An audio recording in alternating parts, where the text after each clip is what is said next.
Can you all hear me? Yes. I'm trying not to disturb the moderator's position of her mic. So good evening and welcome from the Greater Cleveland Chapter, the League of Women Voters. We welcome you out to tonight's Candidates Forum.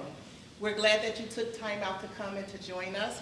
We are hoping for some great question and answer. We're looking for insight to the candidates. We hope that you walk away with more information that you came here with, and that you are able to make a very educated choice when it's time to vote. I want to bring to the stage now our very own Leigh Tucker, who is from the Cleveland chapter. She is experienced and moderator, and she is great, and you will enjoy her. So I'm going to bring her to the stage right now, and she'll continue to give you the directions of the rest of this evening's program. Thanks, Cheryl. Good evening, and thank you for joining us this evening for the South Euclid Lyndhurst School Board Candidates Forum. This forum will provide the candidates a chance to introduce themselves and answer questions posed by you, the audience, for all of the candidates. We truly appreciate the candidates willing to participate in the forum this evening. The school board, there are currently, the school board candidates currently serve 4-year terms. And there are two unexpired, there are 2 terms that are expiring in December of 2023. The school board members essentially have 3 jobs, and their jobs are to pass and oversee an annual budget, to provide policy oversight and setting policies for the schools and actions to ensure that the policies can be implemented. And lastly, the school board's job is to hire, manage, and evaluate the superintendent. Before we get started, I'd like to go over a few guidelines and rules. The first is that we ask the candidates and the supporters to refrain from wearing partisan items such as buttons and t-shirts inside the rooms. Each candidate has agreed to appear in person. We ask the audience to avoid expressions of support or opposition to any of the candidates during the forum proceedings. This helps to ensure that the forum is moving rapidly, and so that we're not wasting a bunch of time waiting for the audience to finish their applause or opposition. Each candidate will have 2 minutes for an opening statement. During the question and answering section, each candidate will have the opportunity to respond to each of the questions, and the response will be limited to 1 minute. The timekeepers are sitting right up front. Raise your hand, timekeepers. So please make sure that the candidates that you're watching for your time, you'll have a 1 minute for a closing statement after the question and answer statements. Again, the timers will give the candidates warning, so just make sure that you stick to strict time limits. The order of speaking has been determined by drawing lots. The candidate who makes the first opening statement, which in this instance will be Ms. Harris, will then they'll make the last candidate to make the opening statement will make the first closing statement. The lead question screeners will review the submitted questions to avoid duplications, to ensure readability, and to avoid inappropriate or repetitive questions. And the audiences are asked to make sure that you mute or silence your cell phone. So let's get started with the opening statements, and we will start with Ms. Harris. Leigh Harris. Leigh Harris, okay, thank you. Good evening. Can you all hear me? Yeah, because I don't like talking to the mic. So good evening. My name is Erin Lee-Harris. I would like to thank the League of Women Voters of Greater Cleveland Hillcrest chapter for the invitation to participate in this South Euclid Lyndhurst School Board Forum tonight. It is my pleasure to have the opportunity to speak and interact with you all, with all the candidates and constituents of this school district during this forum. I have lived in this district for 16 years now and have personally seen the positive growth of the area. I am currently raising 4 children, all of who have or are currently attending schools in the district. I proudly serve currently on the South Euclid Lyndhurst School Board and have done so for the last 8 years, with my first appointment beginning in 2016. I look forward to speaking with you tonight about my vision and goals for the district and in the future of how I can continue to assist in moving the district forward. I'm sorry, and actually the opening statements are 5 minutes. I've just been corrected, so. Thank you. And I'm going to butcher your name, so please help me again. It's okay. Ms. Cathy Covarrubias. Covarrubias, Yes. thank you. All right. Well, hello everyone. My name is Cathy Covarrubias. Thank you so much for coming tonight. As a working parent myself, I know how hard it is to go to events like this one, so I really appreciate that you all made it here. I also wanted to take a moment to thank the League of Women Voters and the SEL PTA on organizing this event and getting the word out. Events like this are so important to building a stronger community. Now, a little bit about my background. I grew up in Montana, and after graduating with honors from Rocky Mountain College, I started working in the financial industry. Over a decade's worth of experience, I know how to manage a budget, move money from one area to another that needs it more, and to maximize every penny's potential. I am not afraid to give bad news, but will work as hard as I can to ensure that that doesn't happen in the first place. In 2016, shortly after my son was born, my family moved to Lyndhurst. We wanted to buy a house in the area in part because of the schools. We loved that our children would receive a well-rounded education while also being surrounded by classmates who were different from them. As a child, having classmates of different races, religions, and economic backgrounds allowed my empathy and compassion to grow, and I want that for my children as well. In 2021, as you know, it was a hard year for all of us. Like many of you, I was growing concerned about what was happening in the news and how it was going to affect us. As the saying goes, be the change you want to see in the world. So only weeks after my daughter was born, I ran for Lyndhurst City Council. I may not have won, but many of the things that I ran on ended up becoming a reality, and I count that as a win in my book. In 2022, I became a member of the Executive and Central Committee for the Cuyahoga County Democratic Party. Later that summer, I was selected by other Lyndhurst committee members to become the Lyndhurst Democratic City Leader. As City Leader, I am tasked with organizing ways to get election information out to the people I represent. In this position, I have had the pleasure of meeting many of you already. I have made partnerships with local businesses and churches and have worked extremely hard to increase our voter turnout. My team reached every area in Lyndhurst before this last August election, which resulted in a 51% voter turnout. In comparison, most August elections usually average around 16% in a good year. As City Leader, I have also built relationships with our County Councilperson Sunny Simon, State Rep Elliot Forhan, and State Senator Kent Smith. There are some awful bills at the State House right now that will negatively affect our students and funding. We need someone with established relationships with all levels of our government that will fight for our students' education and safety, someone like me. I'm a proud mom of a second grader, ARC, and I serve as the treasurer on the board of the Sunview PTA. My time as a PTA parent has opened my eyes to how the district works and what areas they need to improve. Most recently, I have witnessed some disorganization, miscommunication, and a lack of transparency from the administration. For example, Sunview PTA, with the blessing of the district, started to gather funds and grants for an outdoor classroom. After raising the money, the PTA went to the administration and asked what the next steps would be. Instead of giving us a timeline or letting us know what we needed to do next, we were given many excuses as to why the district was not willing to continue on with the project. Imagine just how upset and embarrassed the PTA board was. The grants will have to be returned, and the public had to be informed.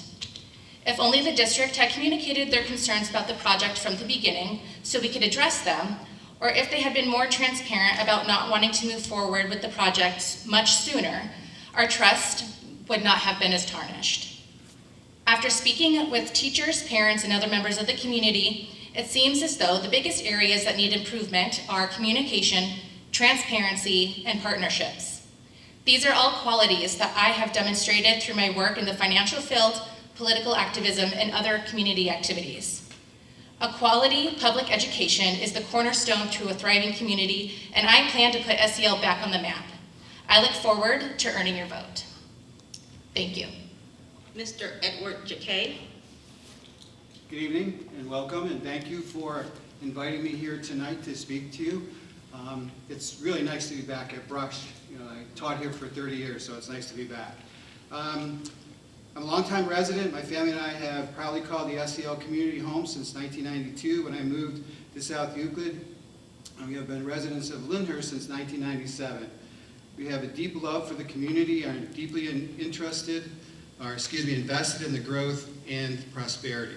My family's connection to the SEL community run deep, with my wife and 2 children graduating from Brush High School, as well as my sister-in-law and her 3 children. In addition, I taught at Brush High School as a social studies teacher for 30 years, starting in 1989. And I retired in 2019. In addition to teaching, I also coached and was a freshman, sophomore, and junior class advisor, and was advisor to many clubs over the years. In retirement, I continue to help with commencements each year. I'm a military service. I'm a retired United States Navy Chief Warrant Officer with over 30 years of service. I was deployed to the Middle East twice after 9/11, and I'm a life member of the Veterans of Foreign War. Community involvement, I have been a Lyndhurst auxiliary policeman since 2001. In addition, I serve in the Lyndhurst Police Foundation Advisory Board and their scholarship committee. The foundation awards 2 scholarships to Brush seniors annually. I'm also a Community Emergency Response Team board member for the Tri-Community CERT team, where I am in charge of the training department. Thank you very much. Thank you. And Ms. Crystal Shelby? Good evening, everyone. Thank you for coming out tonight and giving me the opportunity to let you know a little bit about myself and why I'm running for the school board. So my children started their SEL journey at Sunview, and we are thrilled to now have one at Brush and one at Memorial. At every school, I've actively volunteered through parent organizations like PTA and Boosters. I consider it my personal responsibility to be involved, to support our staff, and to support our students and give them a voice. I have been able to accomplish so much the last 8 years, but I recognize that it's time to apply my passion and drive at an even higher level through the Board of Education. And here are a few reasons why I would like to earn your vote. First, I'd like to continue to focus on servicing each child as a whole. As we know, there are many non-traditional families in our district and many students with needs that go outside of the traditional school day. My plan is to be a sounding board and to work with my teammates to brainstorm policies and facilitate confidence in a safe environment so that our students have the tools they need to thrive, not only while they're part of the district, but post-graduation. Secondly, I'm dedicated to being fiscally responsible. Our decisions as a district affect our students and our families, but also our home and business owners. Our last levy was in 2020, and it's imperative that we sustain funds rather than requesting levies every 3 to 4 years. My commitment as a board member is to ensure financial balance and transparency while putting our students and teachers at the forefront. And finally, I believe that it is of the utmost importance to strengthen our relationship between the district and our communities that we serve. With the new access to vouchers through EdChoice, our families may consider private schooling and leaving the public sector. It is my plan to work with community leaders to find ways to intertwine our students and our residents and to give them a fresh look at exactly what our district has to offer. In turn, those relationships are strengthened between our district and residents, and our postgraduates remain more connected to bring their skills and talents back to our community. I've spent the last 8 years preparing for this opportunity. I've shown up, made connections, and done the hard work to put our students first. As your next board member, I will continue to do the same, and I'm eager to learn. Thank you. If the audience has any cards that they want the card collectors to collect, just hold them up and then someone will come around and collect them. So we're going to start the first round of questions, and we're going to start with Ms. Lee-Harris, and then we'll go again round robin and then alternate the order of asking. The first question from the audience is, you are all great candidates, but what sets you apart from the other candidates? Ms. Lee-Harris?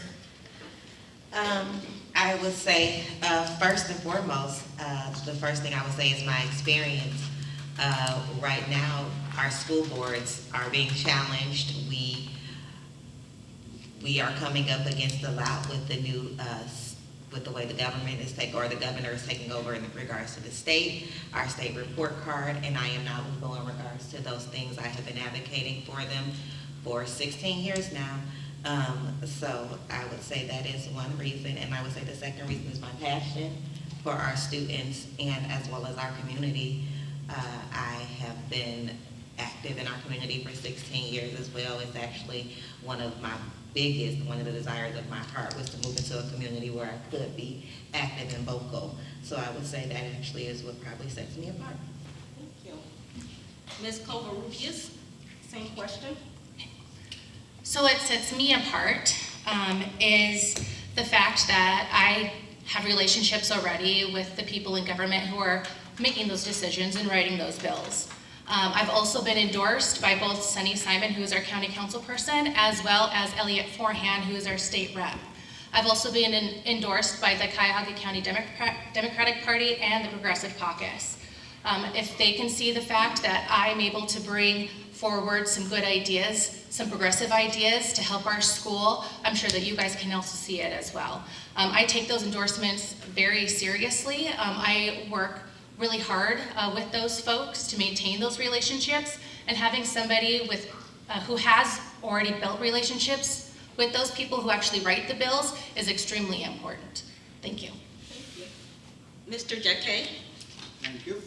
The reason why I think you should vote for me is because I've lived in this community for 34 years. I'm a teacher. I've been a teacher I was a teacher for 30 years in this district.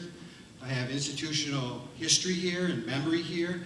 I know what it was like when I first started and how it changed over the years. So I was always an advocate for our students and our teachers, and I will continue to do that when elected. Thank you. Thank you. And Ms. Shelby? Yeah, so I've really just, as a PTA leader, as a community leader, I've really shown up. I've built connections with our parents, with our teachers, with our staff, and I've really just been an ear for them to lean on and for them to voice any kind of concerns they have. Thank you. Next question, we will start with Ms. Covarrubias. The question is, and if anyone needs me to repeat a question, just feel free. But I'll try, if it's a multiple part question, I'll try to repeat it after each candidate. The next question is, I have watched many families leave the district over the years. What is it that keeps you and your family in the South Euclid Lyndhurst School District? Oh, well, that's an easy one for me. I have always been a big proponent for the public school system. My family has always been the type of family that we put all of our efforts into making sure that not just our kids have a good education, but making sure that the kids within the community have a good education. As I said before, a good quality public education is the cornerstone to a thriving community. I'm not saying that necessarily that the two cities aren't thriving right now, but I do believe that we could definitely make things a little bit more better and build up our reputation with the surrounding communities. So thank you. Thank you. Mr. Jacquet? One of the greatest assets that our community has is our teachers. For 30 years, I worked with some of the best teachers in the country. So that when people come up to me and ask me about our school, that's what I always tell them. I said, we have some of the best teachers. You know, if your students come to our schools, you know, they'll get some of the, you know, the best education that, you know, we can give you. Thank you. Ms. Shelby? Can you repeat the question? Sure. I have watched many families leave the district over the years. What is it that keeps you and your family in the South Euclid Lyndhurst School District? It's a mixture of things. It is the diversity. It is having my children being around other kids or children who, you know, come from different economic backgrounds. I think that's important because that's what the real world looks like. They don't live in a bubble. They need to know exactly what they're going to face in the real world. Also, just to echo, our teachers are amazing. My children get the best education, and I don't feel like they could get a better education at a private school than what they're getting here. So they continue to strive, so we continue to stay in the district. And Ms. Lee-Harris? Here. I don't think I will echo a lot of what Ms. Shelby said. The first is my children. Like I said, I have 4 children, all who have, my oldest graduated in 2021. My youngest is in the 6th grade now at Greenview. When there have been conversations in regards to us moving, us changing school districts, even looking at private schools, my children are always the first to say no. When you ask them why they say no, they say they're friends. They say because of the community. I would say another thing is when I looked at the surrounding communities, when I was looking for schools within this area in Cuyahoga County, it was actually one of the most diverse school districts within that suburbs and the entering suburbs right there. And then it was also one of the most diverse of communities as well.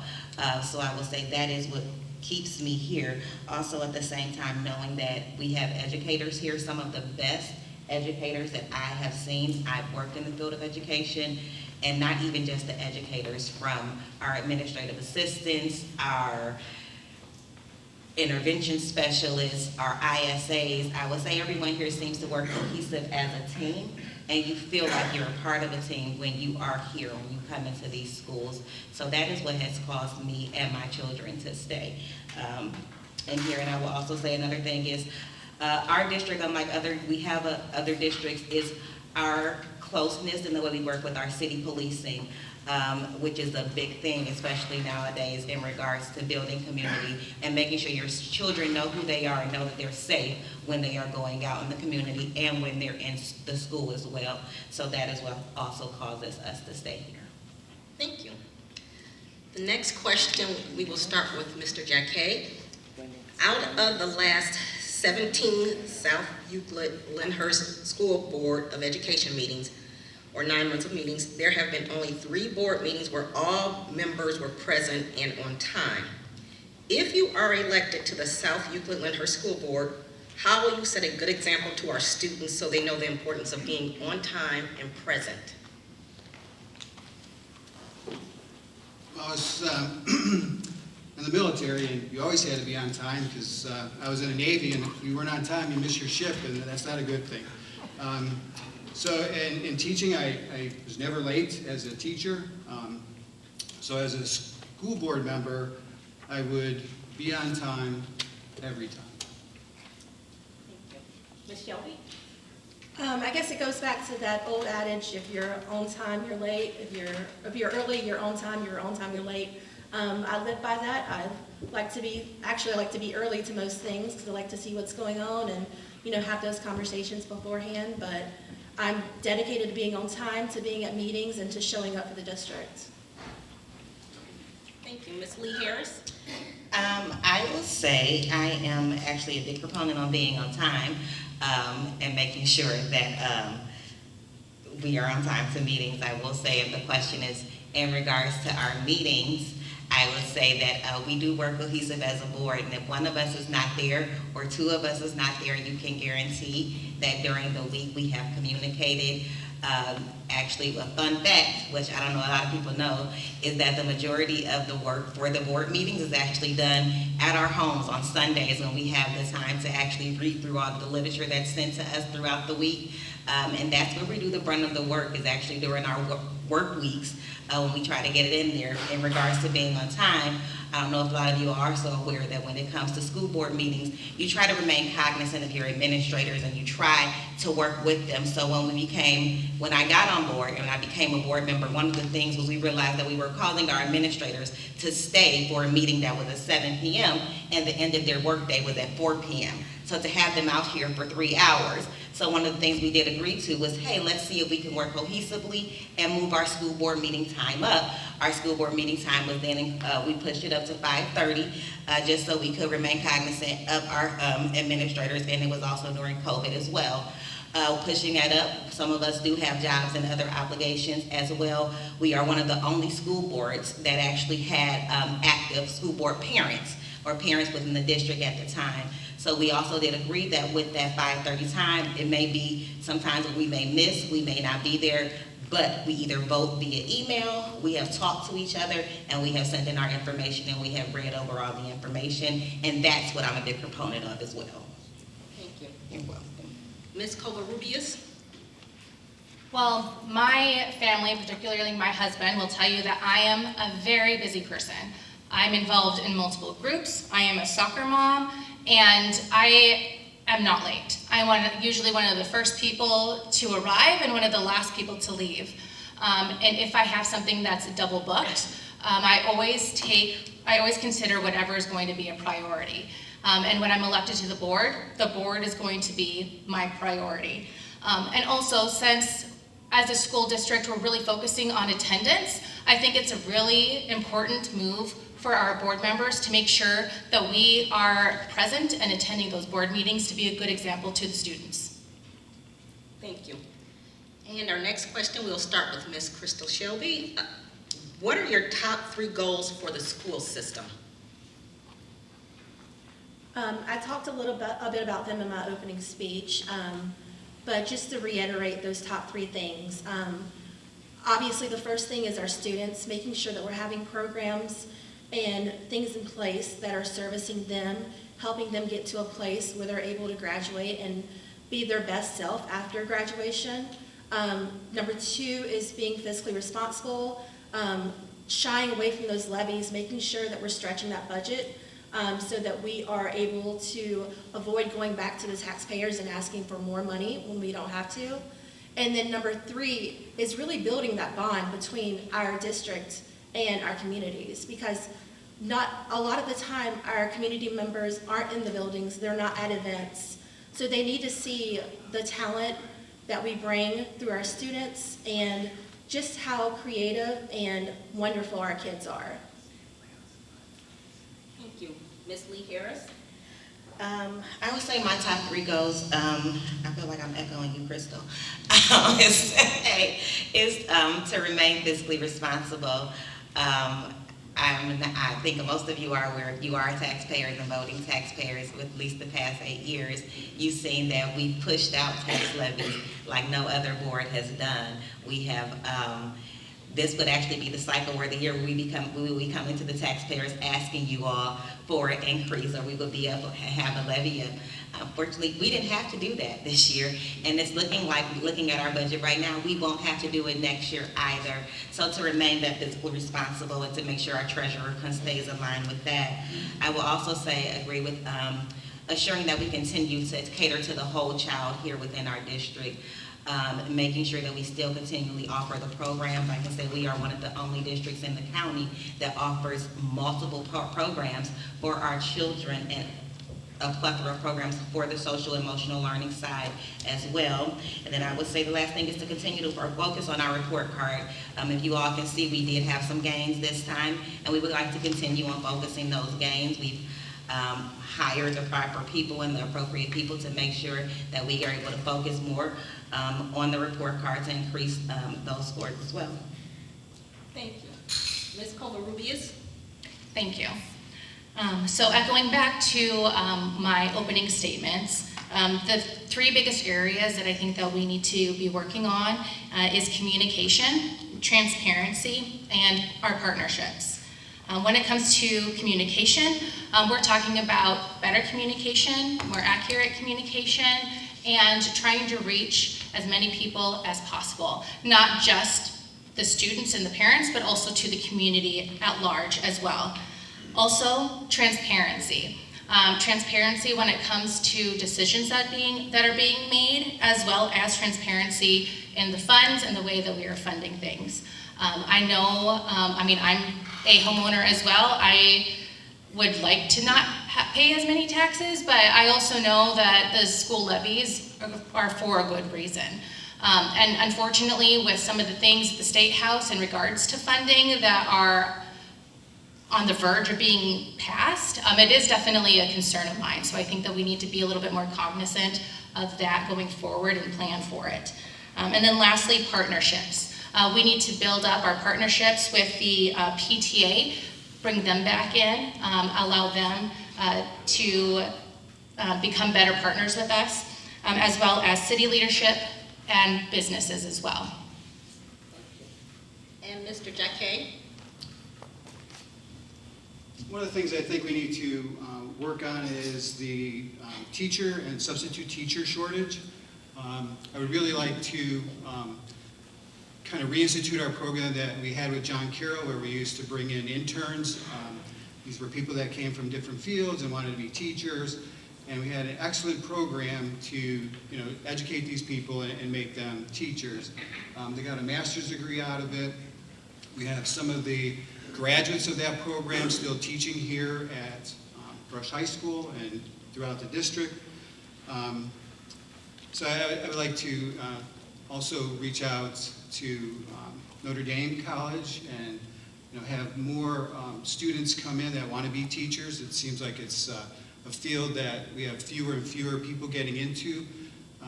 But if we can teach them here how to be good teachers, and maybe they'll stay here or at least become teachers in our country.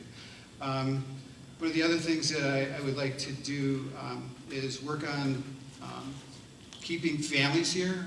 It was mentioned that there's a lot of students that are leaving our district.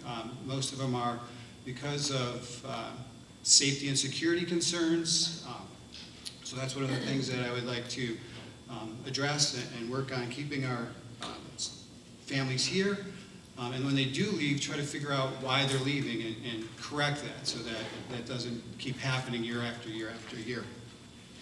The other thing is the number of administrators that we have in our district seems to be very high. I mean, I have a lot of people come up to me and say, we got to do something about that. If we want to pass another levy, that's one of the things that we're going to need to address is, why we have so many administrators. I would rather see more teachers, more teacher aides in the lower elementary schools to help teachers out. Thank you. Our next question, we will start with Ms. Lee-Harris. How would you describe the current financial status of the district?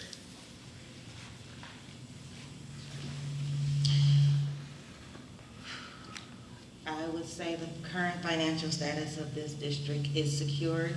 It is well right now. We actually, if you all would like, I invite you to our board meeting tomorrow, where we will be going over our 5-year forecast, and we will actually be approving our budget for the next fiscal year. So I actually do invite you all out tomorrow. You're able to take a look and see for yourselves that at the current time, I just got an email last week that we passed our audit also. And that's our audit from the state. So I would say at this time, Mr. Hill is doing a good job with our finances, and we're at a place where I can honestly tell you 7 years ago, we were not. So I would say we are doing good with our finances. Thank you. Ms. Covarrubias? Thank you. So I do agree that right now things are looking okay, but as I said before, some of the things that are coming down from the State House are a little bit concerning, so that is something that we need to keep an eye on and plan for. I also think that we need to take a look at the amount of money that we're spending within the classroom. If you look at districts that are comparable to us in terms of size, we are actually spending a less percentage of the money within the classroom than those districts are, and they are actually doing better than us in terms of the report card. Not saying that the report card is by any means like the gold standard for evaluating a district. It definitely has its flaws, but that is something that I really want to take a look at. Thank you. Mr. Jacquet? One of the things that I think might be a challenge for us financially is our COVID money is running out. It's called the Easter money, which is the elementary and secondary school emergency relief funds, coronavirus relief and economic security, the CARES Act money coming to an end. And I know we used that money to hire people. So if that money runs out, then how are we going to keep these people? I'm concerned at what programs we're going to cut if we want to keep, administrators or something like that working. Thank you. And Ms. Shelby? Can you repeat the question? Sure. How would you describe the current financial status of the district? Currently, I feel like we're in a good spot. From what I've read through on the 5-year forecast, it looks like there's no plan in us going red until 2027, 2028. So that's a positive. That means that we wouldn't have to look into a levy within the next year or two. Also, my understanding from reading it was also that The final payment for the CARES Act will be coming this December, but the budget has been accounted for when it comes to losing that money, and it's included in the general fund, so we won't take much of a loss from that. Thank you. Our next question, I'm going to stay with the finances. I'm going to ask two questions, and I'm going to combine it into one, so if you need me to repeat, I will. And we're going to start with Ms. Covarrubias. The question is, what are your thoughts regarding giving district administrators bonuses as per their contracts, and how do you feel about teacher salaries? Could you repeat it one more time? Sure. please? What are your thoughts regarding giving district administrators bonuses as per their contract, and how do you feel about teacher salaries? Well, I know that there has been some pushback in regards to the bonuses that the administration has seen, especially the amounts, and when you compare it to the amount of salaries that our teachers are getting. Personally, I feel like that the money should probably be going to the teachers. They are right there on the front lines. They're the ones that are actually taking care of our children and need that support. The teachers are the ones who are spending money on their own supplies and other resources within their classroom. So I think that that money would be better spent to go towards our teachers' salaries to help pay for those things. Thank you. Mr. Jacquet? As far as bonuses go, I think those bonuses shouldn't go to the administrators. I think they should be going toward increasing teacher salaries, but also educating teachers. I mean, when I was a teacher here, we had a fund where we could get professional growth and use that fund. Which was great for a teacher. You figure out what you wanted to do, wanted to learn, you can get that course, go to that in-service somewhere, and you would learn that. So I think that would be a good use of some of our district money, is to put money aside so that teachers could use that for development, professional development. Thank you. Ms. Shelby? Let me start by saying I think our teachers are the backbone of our district, and if we could, I would pay them whatever they wanted, to be honest, because they really, are setting our students up to be their best selves in the end. But I believe that we need to make sure that we are providing highly competitive wages to our teachers, and that we are providing benefit packages that best serve them. There was a second part to that question. And so the salaries and the district administrative bonuses. Oh, the bonuses, I'm sorry. In a perfect world, I would think that the bonuses would go to the teachers instead of the admin, but I don't have those numbers, so I don't know exactly how much the bonuses are or how often they are. So I would need to look at the numbers first before making a decision. Thank you. And Ms. Lee-Harris?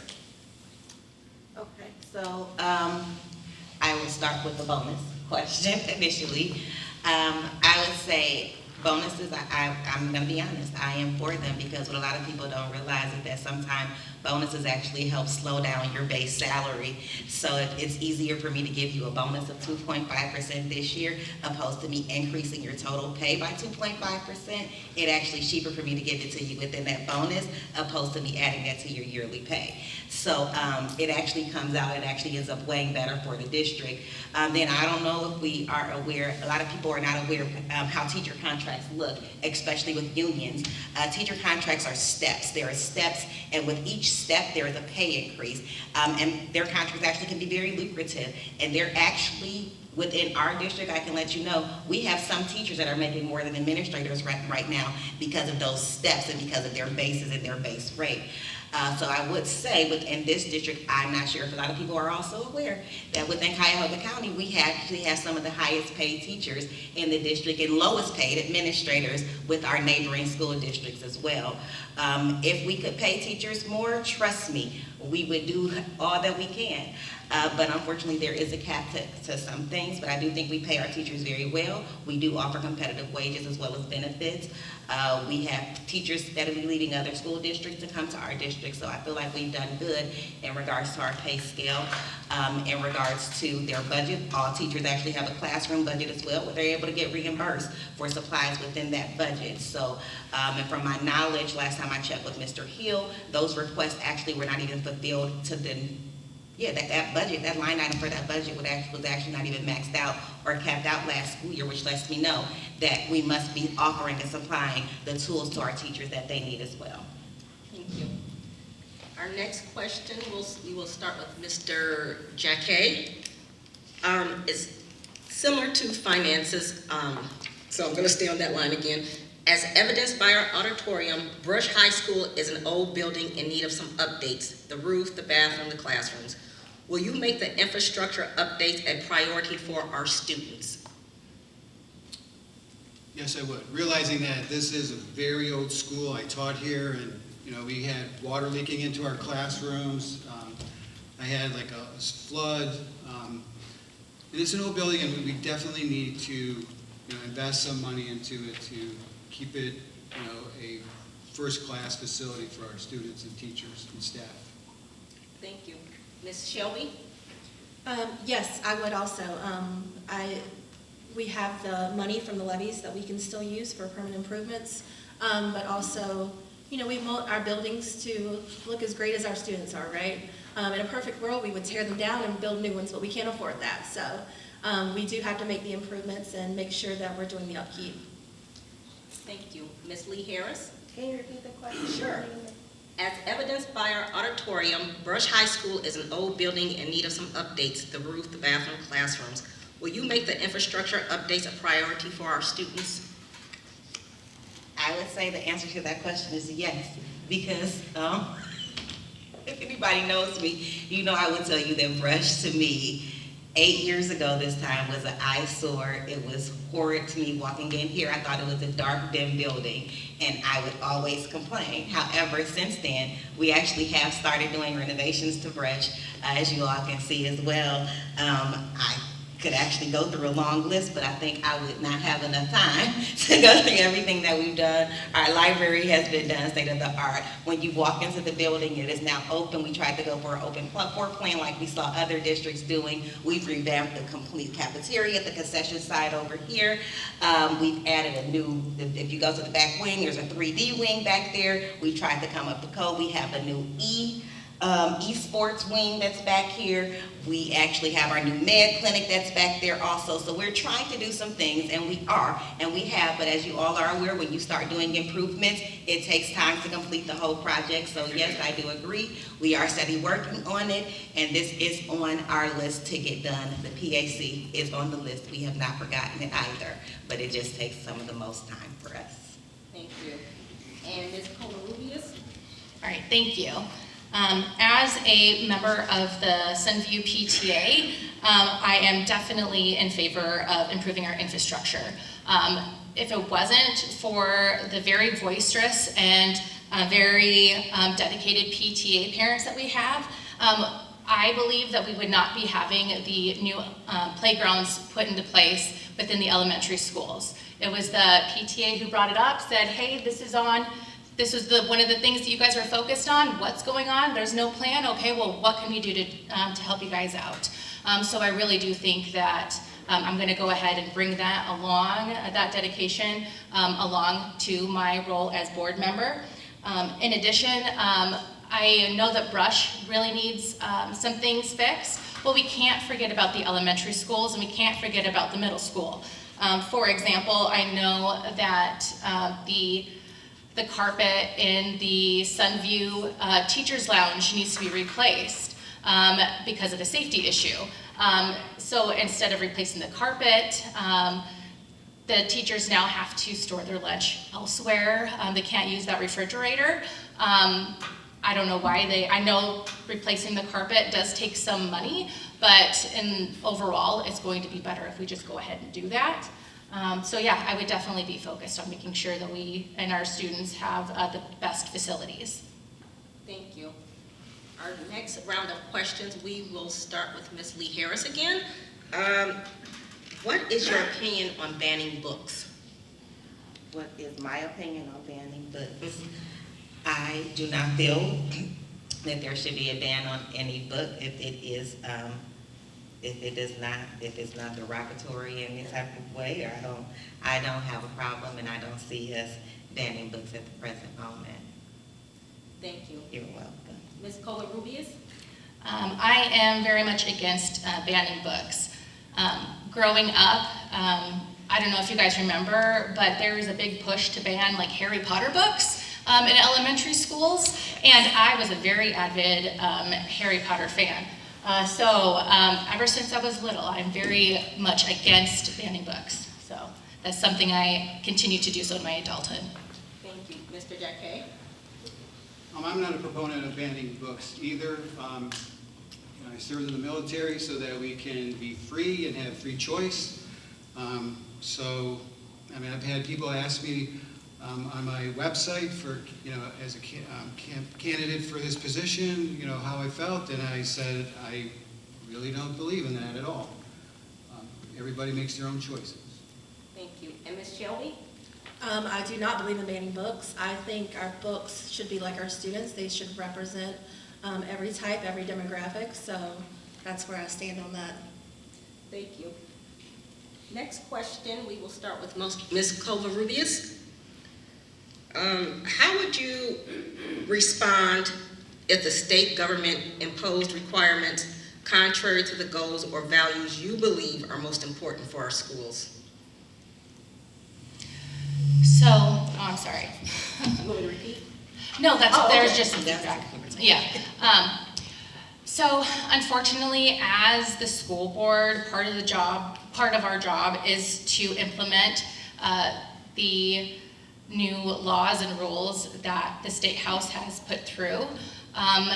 But I definitely would be very vocal. I would be bringing it out to the public, to our parents, letting them know what is happening. Hopefully though, with the way that I keep track of the legislature, I will catch it before things actually go down to make sure that everybody is aware and we can all get together and make sure things like that don't happen in the first place. Thank you. Mr. Jacquet? Can you do me a favor and just repeat the question? Sure. How would you respond if the state government imposed requirements contrary to the goals or values you believe are most important for our schools?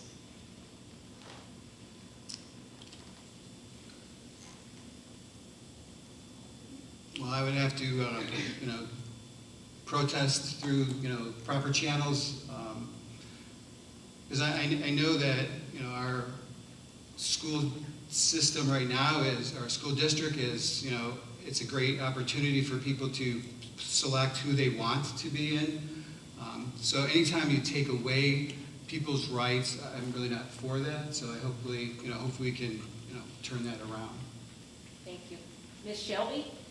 I understand that our local school boards are not in charge of what we are able to teach. That is the state level that provides that.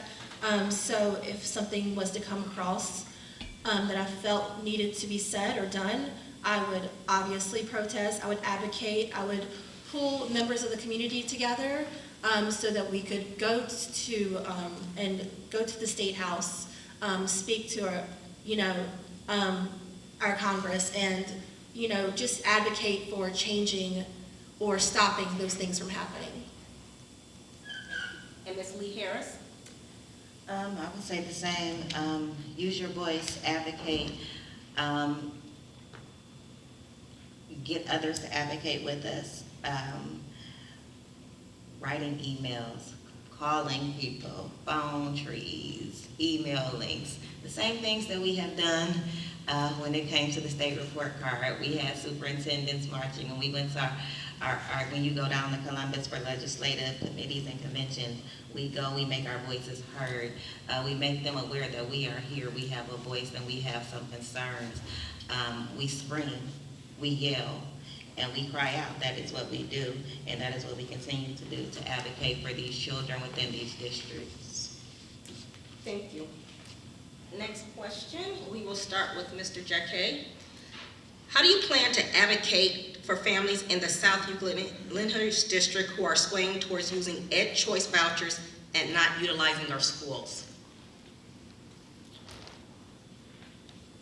One of the things we have to do is we have to really, put out there what great teachers we have, some of the great programs that we have, and get the community that, students are doing such a great job in, and we can show them what we've been doing. I mean, I really love our band. I love, our drama programs that we had.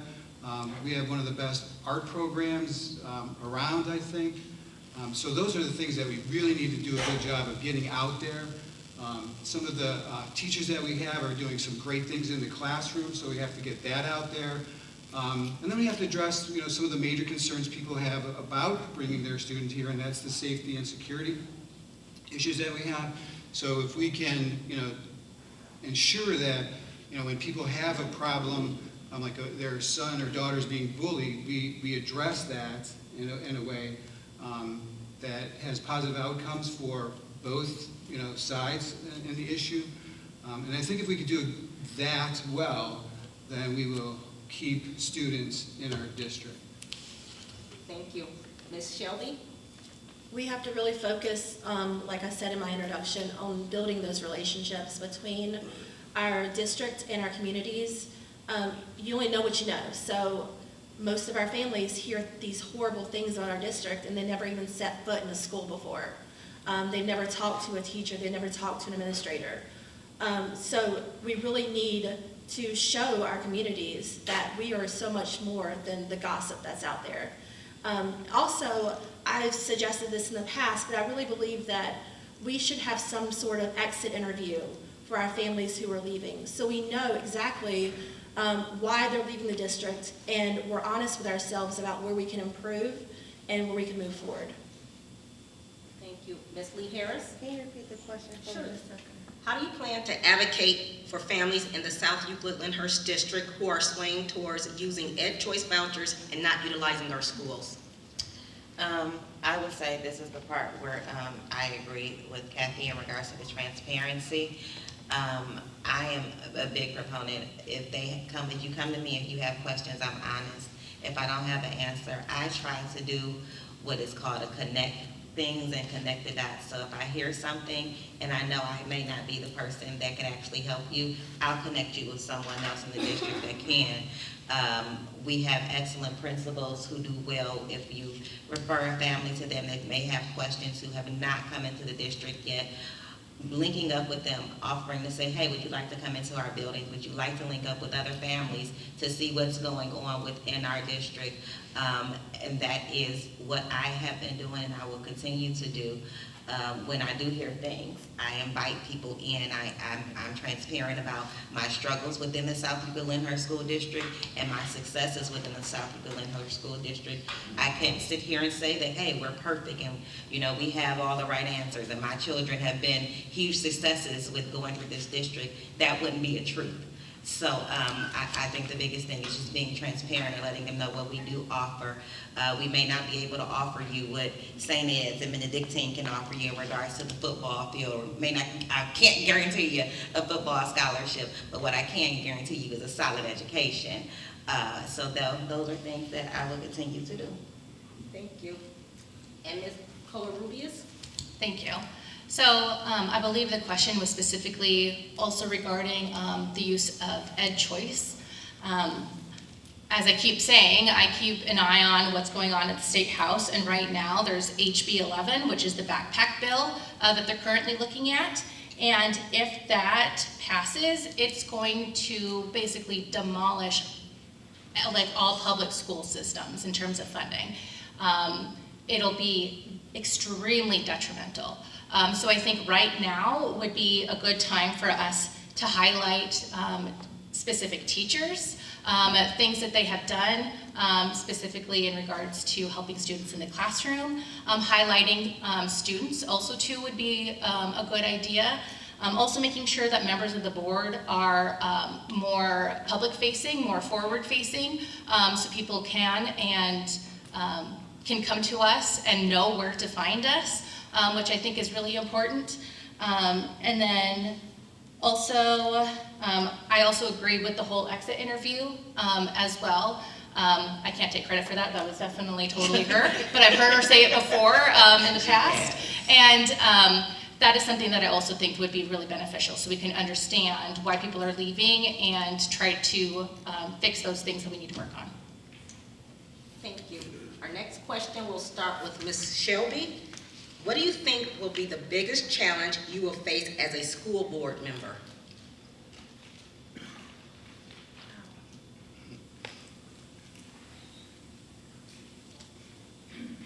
My biggest challenge, I think, that I will face as a school board member will be, that's a great question.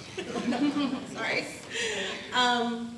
You know, just really being able to focus on some of the things that I spoke about in my introduction and bringing those, bringing those home and making sure that I'm able to accomplish it within the 4 years that I'm given. I've been working on some of these things for the last 8 years. We're growing as a district, we're getting better, we're reaching more people, but there's still more opportunity to grow. So as someone who's super critical of themselves, it would just be not accomplishing everything that I want to accomplish for those 4 years. Thank you. Ms. Lee-Harris? Repeat that question for me, Ms. Sure. Jacquet. What do you think will be the biggest challenge you will face as a school board member? So prepared Erin has like a whole prepared thing. But since I just talked about transparency, transparent Erin will be honest and say the biggest challenge with being a school board member has actually been distinguishing the two in regards to wearing your parent hat and being a school board member. I was honest when I said I have not, in regards to experiences my children have had within the district. I will be honest to say my kids come home sometimes crying and asking me not to be a school board member anymore. There have been times where when I became a school board member, I lost a lot of people that I thought were my friends within the school district because they thought that I could do things for them that I'm just not able to do. I'm here to advocate for children. I'm here to do the best that we can do for this community and our children. So being honest and transparent, that has been the biggest challenge in regards to being a school board member, is to remain cognizant in regards to my family and being a school board member. Thank you. Ms. Covarrubias? Can you repeat the question for me, please? What do you think will be the biggest challenge you will face as a school board member? I think that the biggest challenge, besides of course that big old learning curve that's going to come up with actually learning all of the steps in regards to becoming a member of the school board, is going to be communication with the public. As a city leader, I am very used to getting feedback from the public and having a good open dialogue. Unfortunately, folks, including myself, might hear things that they don't necessarily like to hear, but I think that it's really important to make sure that we keep that open dialogue so we can build more trust and more understanding within the school district. Thank you. And Mr. Jacquet? Can you repeat just one Sure. more time so I get this right? What do you think will be the biggest challenge you will face as a school board member? Yeah, as a school board member, you really get it from all sides. I mean, you have administrators, are talking to you, you have teachers, you have people in the community, and then you have to worry about what's coming down from the state.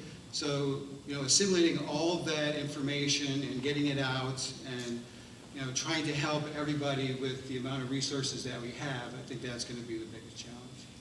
Thank you. And our next question will start with Ms. Lee-Harris.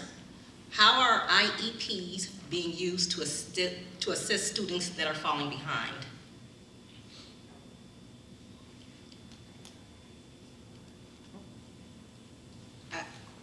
I'm sorry. I don't think that's not trying to be rude or anything. I just don't think that's a question that I can use because or answer, an IEP is an individual, first of all, if you don't know what an IEP is, an IEP is an individualized education plan. Students who have challenges, mentally, physically, what may not, they are giving an IEP if they feel the need to, or if their parents feel the need, or the district feels the need to have this student placed on an IEP. So legally, we have to provide IEPs. So I'm not sure that's a question that I can honestly give a answer to, because we have to provide IEPs. So that's, I'm sorry, I'm trying to knock your question. Okay. Fair enough. Ms. Covarrubias? So in regards to IEP, I can only speak to what I've heard. I have heard parents saying that one of the reasons why they came into the district was specifically because of what they heard about how the district handles IEPs, which is good. But then I've also heard, of course, there's parents that are fighting to making sure that their child has what they need. Unfortunately, I can't dive a little bit more into that for privacy reasons, but just kind of like a broad overview. I've heard more people are happy with it than not, but I do know that there's people who are not necessarily happy, which happens in most schools, in most school districts. Thank you. Mr. Jacquet? Can you please repeat the question? Sure. How are IEPs being used to assist students that are falling behind? Well, an individual education plan is designed to help people. So, I mean, that they would, the team would figure out what was best, in the best interest for the student. There's, teachers in it. There's counselors that are on the team, administrators on the team. So, they would figure out, they would put down a plan, and then the teacher would follow that plan. And if they follow the plan, then there would be an assessment, and the student would be doing better, and then they would re-evaluate the plan, probably in a few months, and then work off of that one. Thank you. And Ms. Shelby? Also, I'm not very familiar with IEPs personally, but just to echo Cathy, I have heard from many families in the district who do utilize the IEPs and the services that we offer through the district, how helpful and how productive they are for their children, but that's all I really know about it. Thank you. Our next question will start with Ms. Covarrubias. The question says, I live in the neighborhood and have had to call the police because brush and memorial students fighting. How will you help address after-school behavior? Well, unfortunately, when it comes to where kids are, like off of our campus, there's not much that we can do in terms of being outside of the campus. However, I do think that it's really important that we make sure that we continue to have really good and robust after-school programs to keep the kids busy. I'm one of those kids. I was in speech and debate, I was in orchestra, I was in band, I was in drama. I was always busy. So I think that making sure that we keep those extracurricular activities on hand is going to be really important to make sure that we keep incidences like that from happening in the first place. Thank you. Mr. Jacquet? Well, it's an interesting question. I mean, you have, this issue from, the time students are in first grade to the time they're, 12 is, how do we, interact with each other in a positive way? So I think if we can start really young, teaching our kids how to, play and interact with each other, and if somebody, you don't like somebody, you don't beat them up, you could just disagree with them. I know that we have, I think it's called conscious discipline that we're instituting in our schools. So, if those programs can be utilized correctly, and we have, the correct amount of support systems for those programs, and we can, take kids from by the time they get into our district and keep going with that all the way through, hopefully we won't have as many incidents like that. But if we do, we just have to deal with them. We do have a good police department. We have diversion programs that if kids are, in conflict with each other, we can put them in these diversion programs, and hopefully that'll help the situation. Thank you. Ms. Shelby? Can you repeat the question? Sure. I live in the neighborhood and have had to call the police because of brush and a Memorial students fighting. How will you address after-school behavior? So, as a parent who believes that, keeping your kids busy keeps your kids out of trouble, my children stay busy with sports and after-school programs, and that seems to help them stay away from some of those issues. But also, just to echo what Cathy said, having those programs available, maybe even having them in central areas, so we know exactly where our students are at all times. They're not just roaming around on the campus. And then having staff or security just patrolling every once in a while to make sure that we're not hanging out in the parking lots or getting into things that we shouldn't be getting into. Thank you. And Ms. Lee-Harris? I would echo the same thing as Cathy and Crystal. I would say one of the ways I've actually had that success with my children as well has been to put them in all of the after-school things. And we offer a plethora of different programs, and from the middle school, actually from the upper middle school, all the way to the high school, different groups that the children are able to be in. But I also would like to just put a point of emphasis on hopefully that should get better for you. We do have a new safety and security administrator, Mr. Wiley. They have been revamping some things and taking a look at the way we work with also our outside, our two neighboring communities. We work with two cities, so we do have South Euclid as well as Lyndhurst, and I will say we've effectively, one thing that has been able to change the past couple of years is with two new police chiefs, is we've been able to work effectively with these two new police chiefs, and they've offered us tremendous support. So I would say our continued effort of working with Lyndhurst as well as South Euclid, they both offer us wonderful SRO officers as well. So I would think that relationship building as well that we've also been working on is key. So I would say that's what we do. Thank you. This is going to be a multiple part question, so I will definitely repeat it. And I'm going to start with Mr. Jacquet. What do you see as the importance of the elementary families? What is your plan to engage them and encourage their participation in the district? Would you like me to repeat, please? And I'm starting with Mr. Jacquet, but okay. What do you see as the importance of the elementary families, and what is your plan to engage them and encourage their participation in the district? I think our elementary families are key to the success of our school districts in the long run.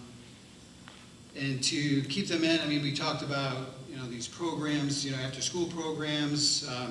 We have, art programs, we have the bands, we have performing arts programs. So there's a lot that, we can engage them in. And then we'd also encourage them to participate in our PTA so that they can have a voice. And we have a lot of community involvement, we have a lot of different things in our community that they can get involved in, I should say. So I would encourage them to do that. Thank you.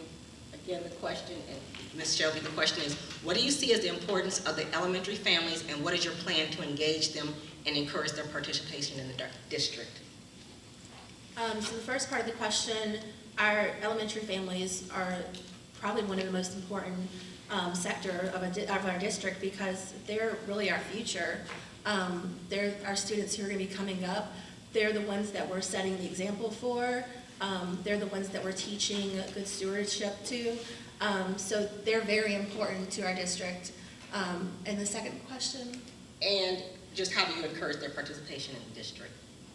Just continuing to, I encourage participation by encouraging and continuing to participate and be an advocate through PTA. I no longer am at the elementary buildings, but I from time to time step up and volunteer.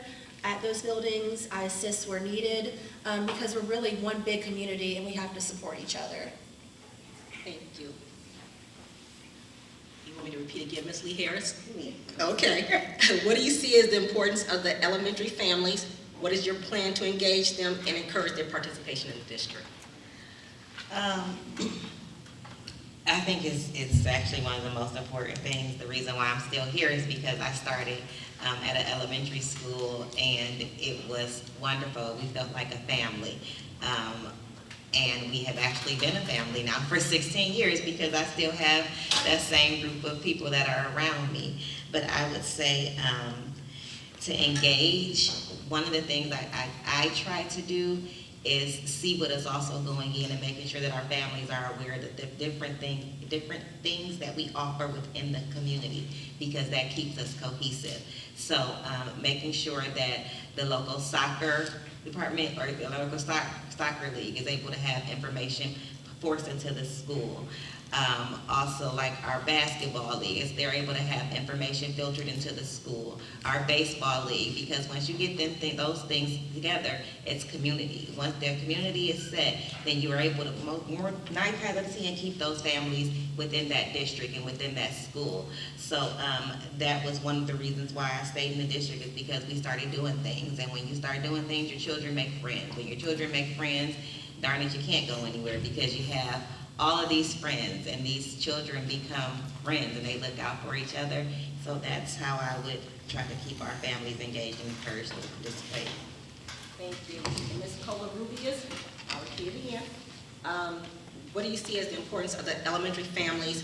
What is your plan to engage them and encourage their participation in the district? Well, I believe that the elementary families are extremely important, especially seeing that we're able to keep elementary families, but then after a certain grade, we do see a drop of people leaving. So I really think it's important to make sure that we engage them. Of course, I'm going to talk about the PTA because I love the PTA. I want to make sure that the district continues to build upon the relationship that they have with the PTA. Recently, there has been some miscommunication, some hurt feelings, some frustrations between the district and the PTAs. And it's really important that we make sure that we continue to build that trust back up. We have started to partner a little bit more, like for example, the safety town hall that was partnered with the school district and the PTA. And I think that when we show parents that we support the PTA, they are going to be more likely to be engaged, because if the district supports the PTA, that means that they're going to support all parents. So I want to make sure that parents understand that we are there for them. Thank you. Our next question, we will start with Ms. Shelby. As a board member, what can you do to improve the district's state report card? So, this year on the state report card, we saw great improvement. We ended it with I believe 3.5 out of 5 stars. We saw an increase in gap closing at Adrian. They got 5 stars at Adrian. Most of the schools all had increases. The areas that were lower were graduation and achievement. So those are areas that we should be focusing on.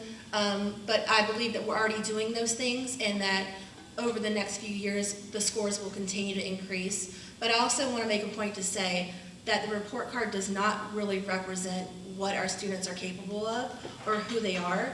So I would advise families, I would advise community members to only take it as a grain of salt, and to really get in the buildings, see our kids, see what they're accomplishing, and not just look at numbers on a page. Thank you. Ms. Lee-Harris? Can you repeat that question? Sure. As a board member, what can you do to help improve the district's state report card? Well, I would say there's a lot you can do as a board member to offer assistance. One of the biggest things you can do is make sure you hire the right people and task the right people with the job to make sure that it's getting done. which is one thing we saw. We saw we were struggling in regards to certain areas, and even understanding and making sure that we all understood the state report card. So underneath our new assistant superintendent, we charged him to get people underneath him who would actually help us build and show us and actually break it down for us to see what we needed to do. With that, we were able to bring someone in who actually, with this, I think last year there was no score, but I believe, if I am correct, we had a 10% increase on our state report card from that challenge. So I will continue to task that. When the state report card went out last week, we offered them and gave them more tasks and challenges, and they came back to us with a list of things and ways that they were going to do and implement, and things they were going to implement to assure that we continue to increase and our score continue to increase. I will also echo what Crystal said. This state report card, while it does show some things, it does not show everything. And we will continue to cater to the whole child. And just because the state report card may not say that we're a 5, I can let you know that every employee in here is a 10, and every teacher in here is a 20. So our children are still being educated to the best of our ability. Thank you. Ms. Covarrubias? Thank you. So the state report card should be seen as a tool, which I do believe that our district does see it as so. The district, as they've all said too, improved over this last report card. But how schools are rated, as I've said, does have its flaws. So it's really important that we don't get bogged down with comparing ourselves with other districts, because they're going to have different needs than what our students have. It's best to look at the report and find the underlying reasons of why we need to, or why we have certain areas that are lacking. The 2 areas that we need the most work right now are achievement and graduation rates. Gap closing and progress were rated really well, which lies the foundation for the other areas to improve. When you look at the data more, you notice that the attendance rate actually is lacking, and studies show that school attendance has a direct correlation to student achievement and graduation rates. So I also think that having a yearly town hall to explain the report and the ideas that we have to better the report for the next year goes a long way to help improve the public perception and to build our students' confidence up. Thank you. And Mr. Jacquet?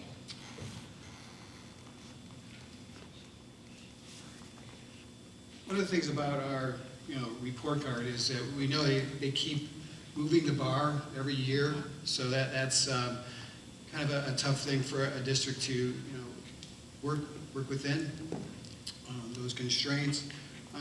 But looking at our report card, I looked at the fact that we have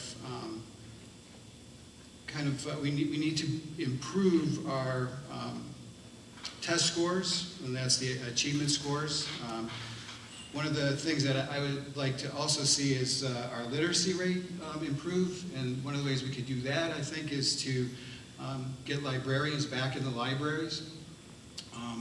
Because I think, a lot of people think they're just caretakers of books, but they're really a great resource, and they can help, teachers with programs and lesson plans to improve reading. So I think that would be a great thing to start with, is to get librarians back in the classroom. And then our graduation rate, that's one of the things that we need to work on.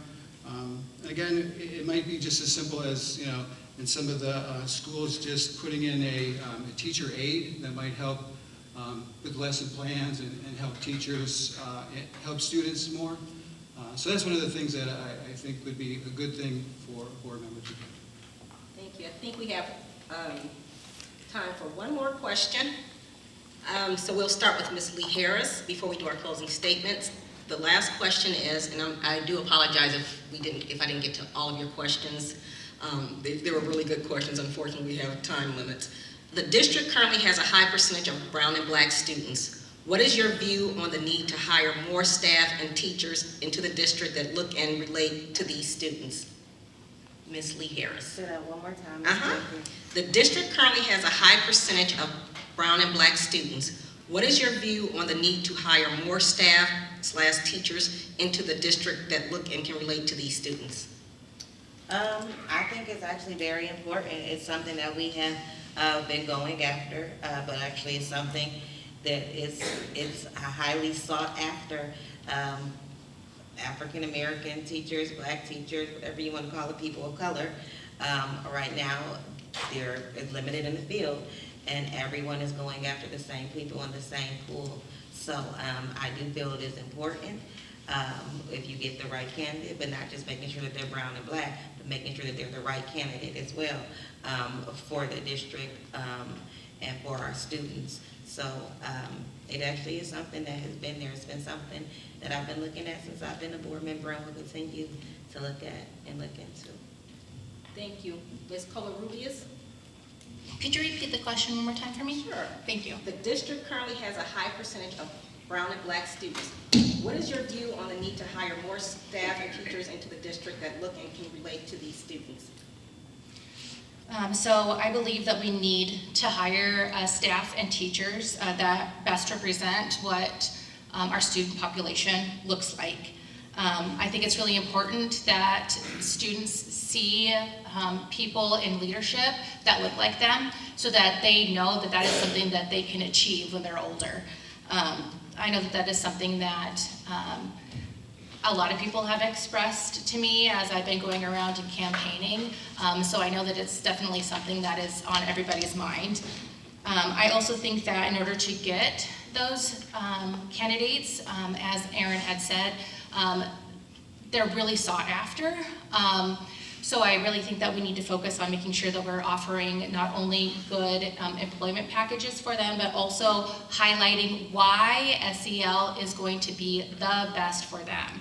I know that if we make sure that we let them know about the benefits of SEL and highlight how awesome our students are and the rest of our staff is, that's going to go a long way in making sure that we get those people in.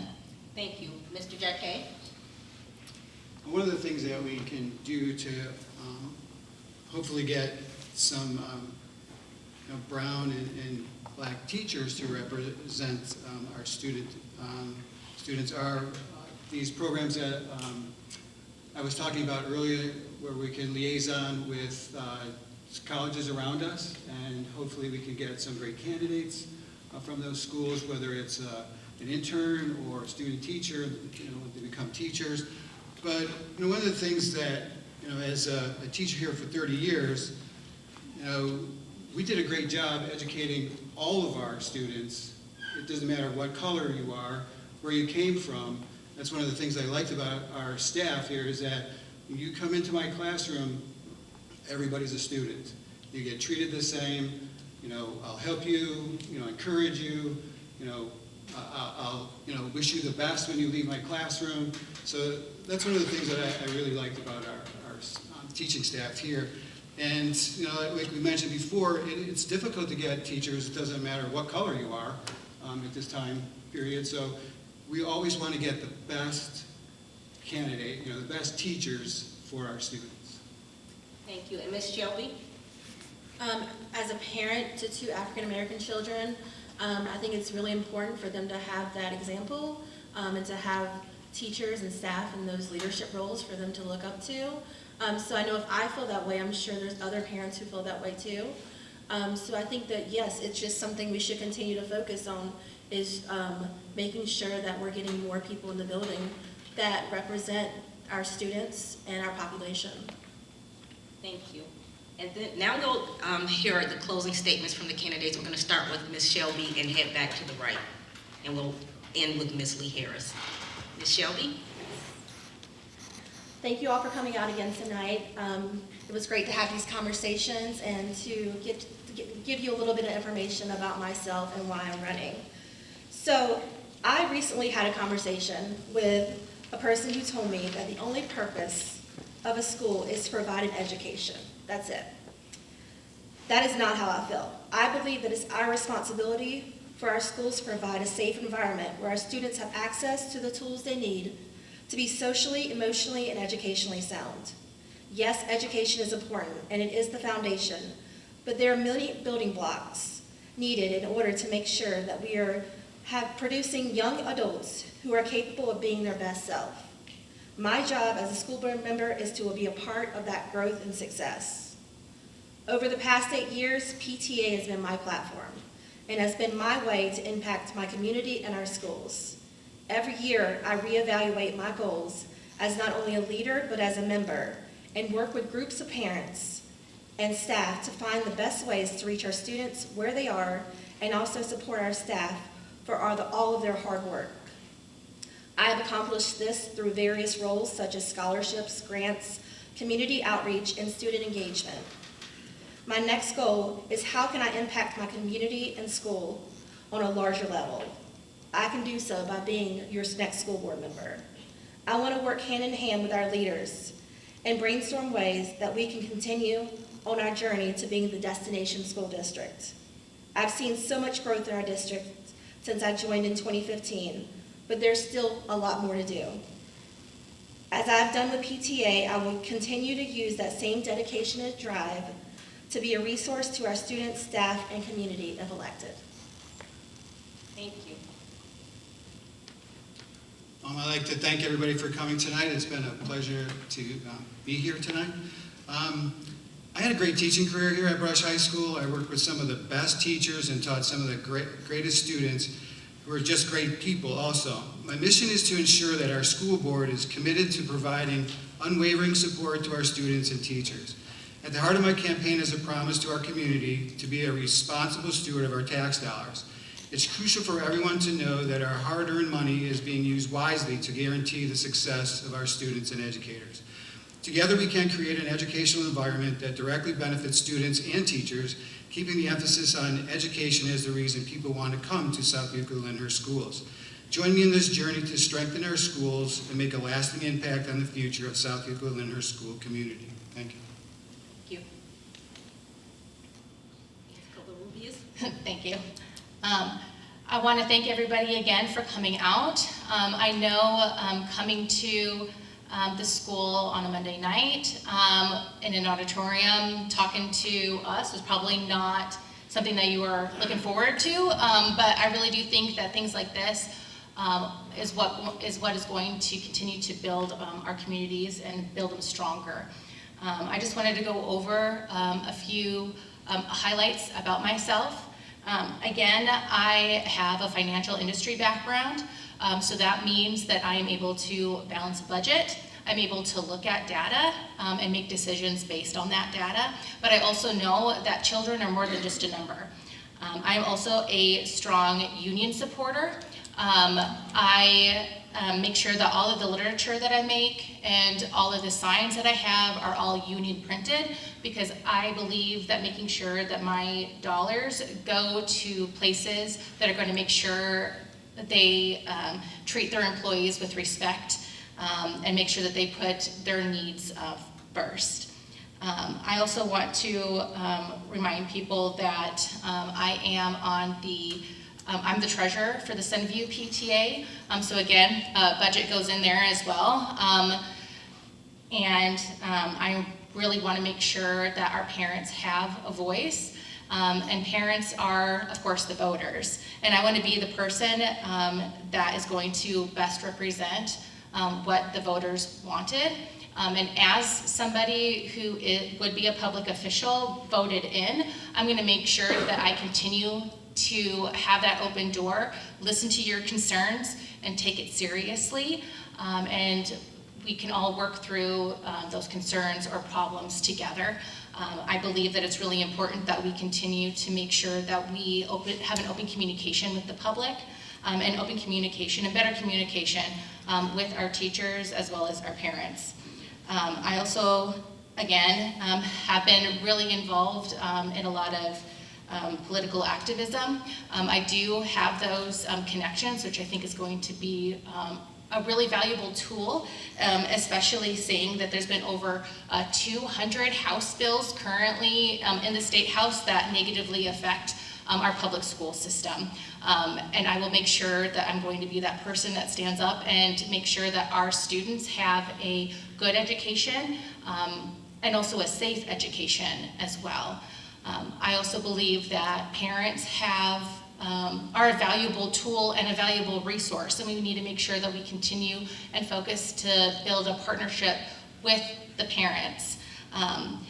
I know that, for example, the conscious discipline that the school has, it's one of those things that, in my opinion, isn't necessarily going to work on a student unless the same discipline and same principle is also brought by the parent at home. So I think that making sure that we continue to communicate with the parents about what the district is doing and why, so they can bring that into the home, and that will have a positive effect on the community.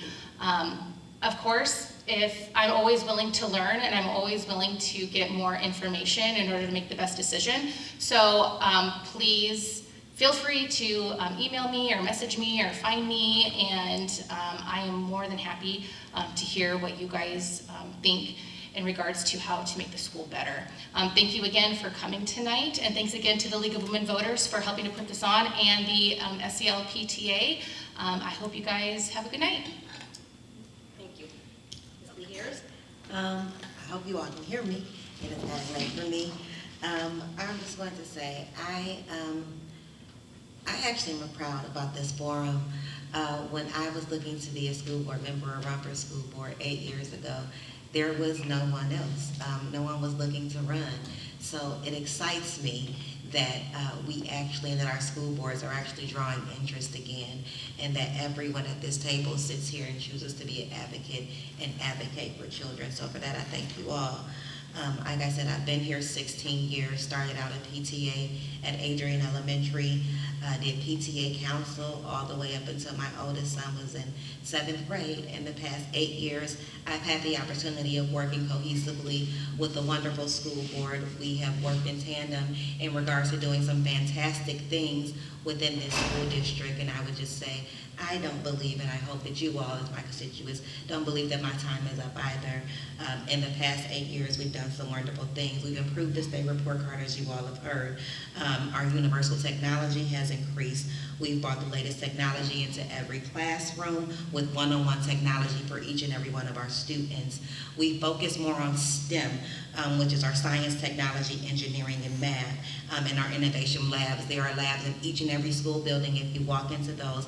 For me, that was something I was proud of, because one thing my daughter said when she was in kindergarten, the first thing she said is, I want to be a STEM girl, Mommy. So we were going to make sure that happened, and her and Cathy Sang and we made sure that was one of her first requests, that we become STEM girls. So our safety plans, one of the things we were really big on the past few years is we've changed how each and every one of our buildings, you enter into them. So we currently have the 2-door entry systems. That was something that we were big on, and we worked very hard with Dr. Reed to assure that we were able to get into each and every one of our buildings. We have over 350 cameras that are utilized throughout the district as well, that a lot of people are not aware of, and we're watching around the clock, as well as our safety personnel in each and every building now as well, is what we're able to offer, with other school districts unfortunately couldn't find the funding to do that. That was a priority for us, to make sure that our children felt comfortable and our families felt comfortable coming into our buildings, as well as our employees and our staff members.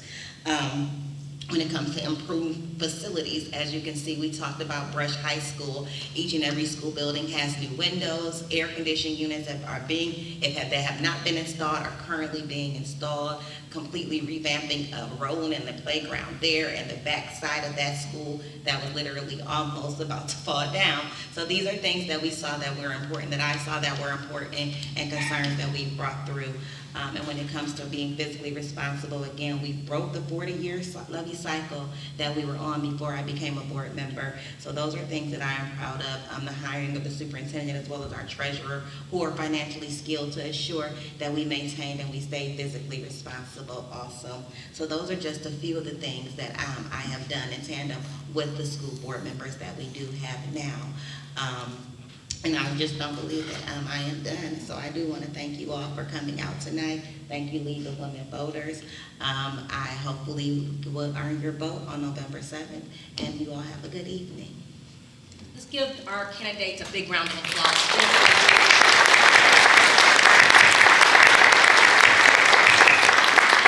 I'd also like to thank the audience for coming out, like the candidates have said, on a Monday evening, to get the information for the candidates to help you make a better decision about who you need to support and vote for. Early voting started last Wednesday, so you can cast your votes now up until November 7th, Tuesday, November 7th. I'd like to thank the students from Brush High School who volunteered their time to help us this morning. I'd like to thank the South Euclid Lyndhurst PTA for assisting with this, as well as Cheryl McKnight and the Hillcrest League of Women Voters team for helping put this event on. Thank you, ladies. Thank you. Everyone have a great evening.